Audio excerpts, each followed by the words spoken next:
అందరికీ నమస్కారం. ఒక మహిళా ఎస్ఐ ప్రవల్లిక గారని చెప్పేసి ఒక ఆడపడుచు తన తాలూకా ఆత్మగౌరవాన్ని, తన తాలూకా సమాజంలో ఉన్నటువంటి ఆడపడుచుకు ఉండాల్సినటువంటి గౌరవాన్ని బజారు పాలు చేసి రాజకీయంగా లబ్ధి పొందాలనే ఒక నీచమైన ఆలోచన చేసినటువంటి ప్రభుత్వం, అధినాయకులు, ఈ కూటమి ప్రభుత్వం, చంద్రబాబు నాయుడు గారు ముఖ్యమంత్రి. నేను మొన్న చెప్తున్నాను, ఈరోజు మళ్ళీ చెప్తున్నాను, అక్కడ జరిగిన విషయం ఏమీ లేదు.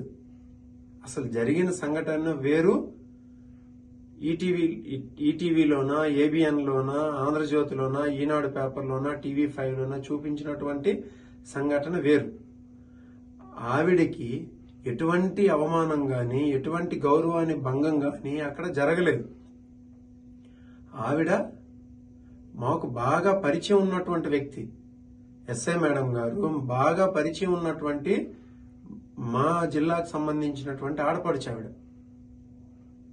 ఎంతో కాలంగా, గత 2 సంవత్సరాలుగా ఆవిడతో ఎన్నోసార్లు మేము చెప్తూనే ఉన్నాను, మాట్లాడి అనేక సమస్యలపై ఆవిడ ద్వారా కూడా కొన్ని సమస్యలను పరిష్కరించుకొని రోజు ఆవిడతో టచ్లో ఉన్నటువంటి వ్యక్తులు మేము.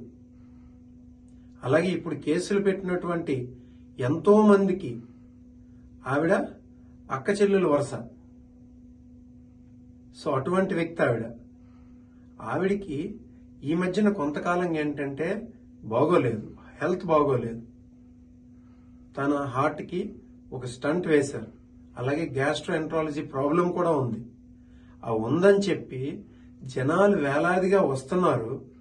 మేడం, మీరు పక్కకు వెళ్ళిపోండి, ఇబ్బంది కలుగుతుంది, మీ హెల్త్కి ప్రాబ్లం, ఇబ్బంది కలుగుతుంది, మీరు పక్కకు వెళ్ళిపోండి అని చెప్పేసి పక్కకు తీసుకువెళ్ళడం జరిగింది. ఈలోగా వచ్చినటువంటి జనాలు ఒక స్లోగన్స్ రైట్ చేశారు, జై జగన్, జై జగన్ అని చెప్పేసి. ఆ స్లోగన్స్ రైట్ చేయడం వల్ల ఆవిడ జస్ట్ ఆ ఇన్కన్వీనియన్స్ కి చెవులు మూసుకుంది అంతే.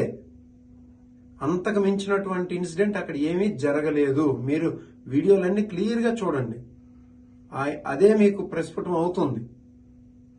ఆవిడ తాలూకా ఆత్మగౌరవాన్ని భంగపరిచింది మేం కాదు. బజార్లో పెట్టి ఆవిడ తాలూకా ఆత్మగౌరవాన్ని కుటుంబం ముందు, సమాజం ముందు కించపరిచినటువంటి వ్యక్తులు మీరు. అది మీరు అర్థం చేసుకోవాలి. ఇంకా కొంతమంది నేనెటో వెళ్ళిపోయాను, నేను ఎక్కడికో పారిపోయానని చెప్పేసి అని మాట్లాడుతున్నారు. నేను ఎక్కడికి వెళ్ళిపోలేదు.